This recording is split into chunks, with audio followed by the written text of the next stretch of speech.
But I think that's quite a good time to start our AppDate. And what I'm going to do is put a film on and then we'll just have a quick chat about it. I did think about doing this live and I thought it was just fraught with difficulty and possibly quite dull as well. So I'm hoping this is more exciting. This is me getting my letter today from the NHS and installing the NHS Coronavirus App for the very first time.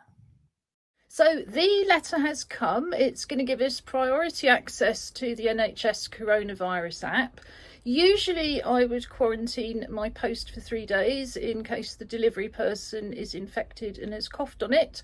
So I'm just going to put a bit of PPE on before I take it out of the envelope. So this is what I would usually wear to take in deliveries as a minimum. There it is. If you haven't had one in the post today, this is what it looks like. I'm not going to get any closer to the camera for obvious reasons. So I'm just going to get rid of this envelope.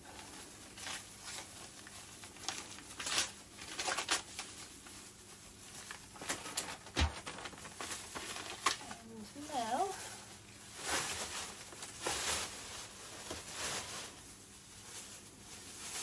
I'm going to pop these off and just dispose of this and take the mask off again. So this is what we've got in the envelope. There is a letter from the council and the NHS, dear Newham resident. There is a couple of pages that look like translations of pretty much the same message. And there is an NHS and council guide on how to download and install it. So with that in mind, we're going to follow these instructions. We need our own code, and this is the code. It's on the other side of the main letter. So find the App Store, which I actually very rarely use. So there is the A, white sticks in an A against a blue background for the Apple. And what does the leaflet tell me to do next? Unlock your phone. Find App Store. Type on the search bar. Now I'm actually having to just tap on the search magnifying glass to get the search bar up. And now, can't tell whether it's one word or two. I think it's several separate ones. I think it's NHS space COVID COVID dash 19 and see what happens. Yes, NHS COVID-19 official NHS contact tracing app get. So all I'm going to do is click on get, and the iPhone asks me to double click on the side to confirm that it's really me. And now it's just got its little, it's downloaded really quickly, so I can go straight away to open it. And what you get is something that says currently only for NHS volunteer responders, Isle of Wight and Newham residents, how special are we? And it says, we all want to get back to the things we love, oh don't we just, and we can all do our bit to help. This app is an important part of the NHS test and trace service. The more of us that use it, the more we can improve it and indeed save lives. So now I've got a box at the bottom to enter the code. So I need to go back to page 2 of the council letter. Funny how everything digital seems to generate a huge amount of paperwork. This is where I'm going to have to get to my lovely assistant to read the code, because in fact I don't have enough short-term memory to remember that number of numbers. There seems to be I think it's an 8-digit number. Could you just read me the one at the top, please, Julie? Nobody else can use it after this, by the way. Lowercase mgg MGG 5 lowercase zze Z, what, 2 Z's? yes. So it was MGG5. Did you say then there was a dash? No. E0. Oh, okay, it's put the dash in. ZZE0. And then it's pressed to continue. Continue. We are in. So now there's the usual privacy agreement where, of course, one should read it, but we all trust the NHS if nobody else. So I'm just going to go, I agree. But do read it, of course. And then it's asking me to set up some app permissions, and that's just the usual thing you go through with an app. So I'm going to go continue, enable, allow, and now all I've got to do is enter the first part of the postcode, which is E16, so it can tell me whether we have an infection rate that's average, above average, or seriously difficult. It is active and scanning. The E16 area risk level is low. Now, I might slightly disagree with that on the grounds that it's 4 times as high as it was a month ago, but nonetheless what it means is that we don't have a higher risk than anybody else in the UK. So now I have these different things. I've got contact tracing on, and all that means is that the Bluetooth is working. And then I have venue check-in, which I can use to scan into a venue. And as I've tapped it for the first time, it's asking for the camera permission because the scanning works through the camera like any barcode scanner. So yes, allow that. And now it's taking me back again. Allow camera permissions. Oh, I'm having to turn that on manually. That's Apple just checking that I really want to do that. So yes, I do definitely want it to use the camera. So venue check-in, and in fact it's using the camera here. So it's come up with this little square, not much good against the light, I dare say. So you can see that it's now giving you like a little square camera, and that will be the barcode scanner. If I go out again, report symptoms, and that is giving me a checkbox list, which you can say either you've got these symptoms or you haven't. And if it wanted me, if it thought I'd got symptoms, then I would have another section came up about test. So we've also got read the latest advice, which actually doesn't seem to be loading right now, so that could be a trial thing. But I will report that back because that's one of the brilliant things about being part of this pilot.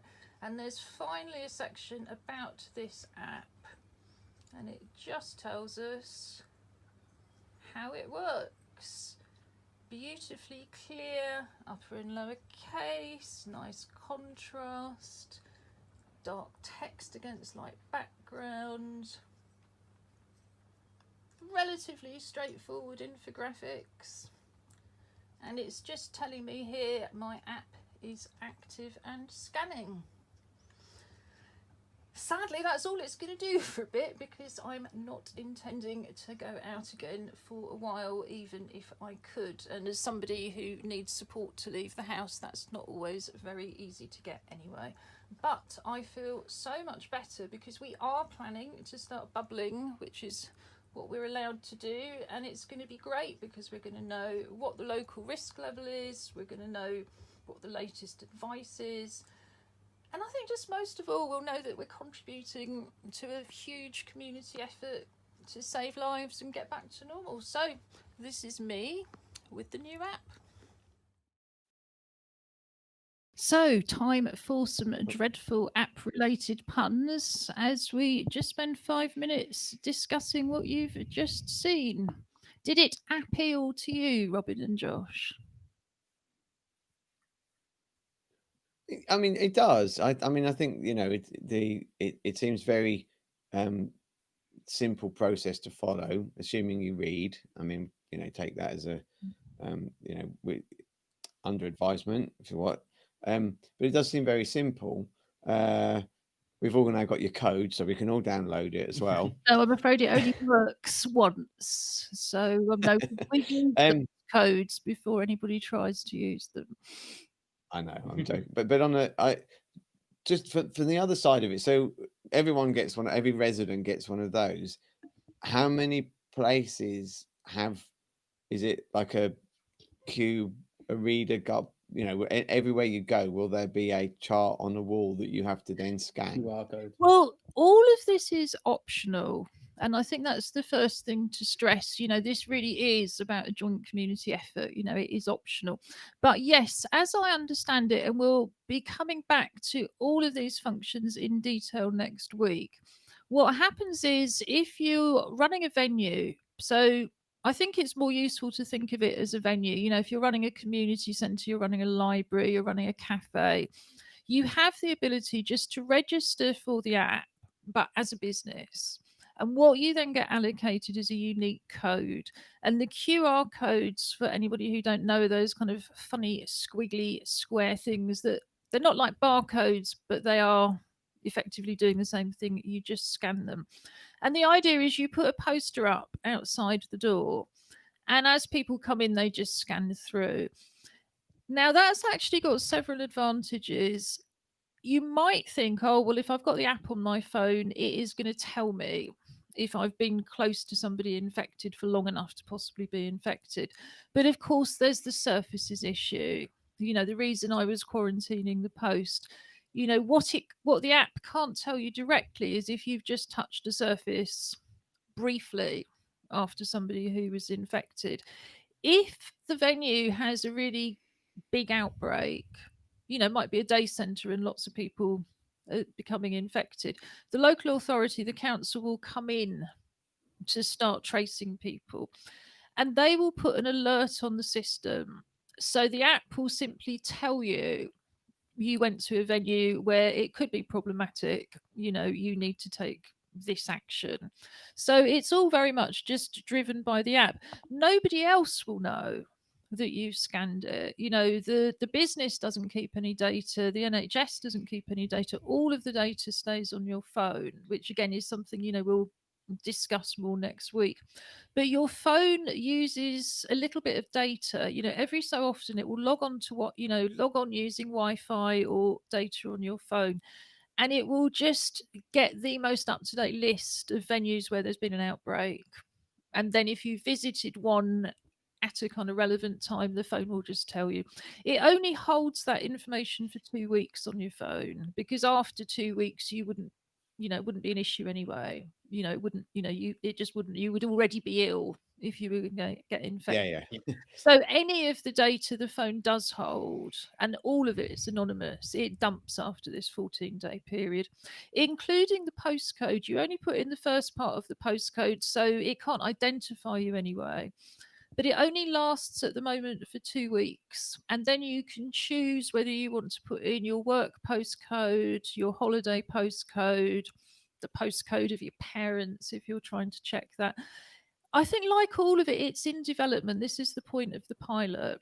So later on, it should be possible to have more than one postcode just permanently on the phone, and ones that you can put on temporarily or not. But at the moment, what they don't want people to have to do is deinstall the app and reinstall it just to be able to change the postcode. So they just automatically get you to do it every 2 weeks. I imagine it reminds you. Haven't got that far yet, but ask me in 2 weeks' time. Julie, what were your thoughts when you were filming? Um, it would be helpful to know if I was, say, for example, going to E6, which is where I live, what I'm going into. I mean, it's all very well the risk in Canning Town being low, but if I'm going to bubble over to my little flat, then I want to know that, what's going on over there. And Yes, so just to reassure everybody, the app doesn't know where you are. We haven't got to that point yet. When you put the app on your phone, you can put in whatever postcode in Newham you like. Yeah, but you've got your postcode and I haven't got my letter. So No, you can use one of my codes. You see, these codes aren't linked to an individual. but you've used it. No, because we've got 5. Oh, Yes, and that's the point. Every household has 5 codes on the grounds that, for example, a lot of houses are licensed to have 5 tenants.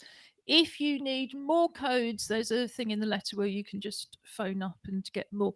But no, I think people think it's a lot more complicated than it is. And actually, all of it is very straightforward. They've just randomly allocated these codes, which you will need. well, can I just say, and when you said about the shops having the signs outside, I wouldn't stop outside a shop, get out my iPhone and scan it in the street, simply because I get worried about stealers coming along and thieving And it. I think that's a really, really good point. And we can certainly feed that straight back to businesses that they need to do it inside the door. And Yeah, I had I've already thought of that. I mean, what I would Josh. say, because we're running a little bit late now, so we need to get back to the rest of our joining from home program. But very often, if you go to a venue now, you have to leave your name and address. And the first thing you do when you get there is you've got to fill in all these forms. The hope is that for all sorts, for some types of venues, if not all of them, if you're using the scanner, then you won't have to do the form filling.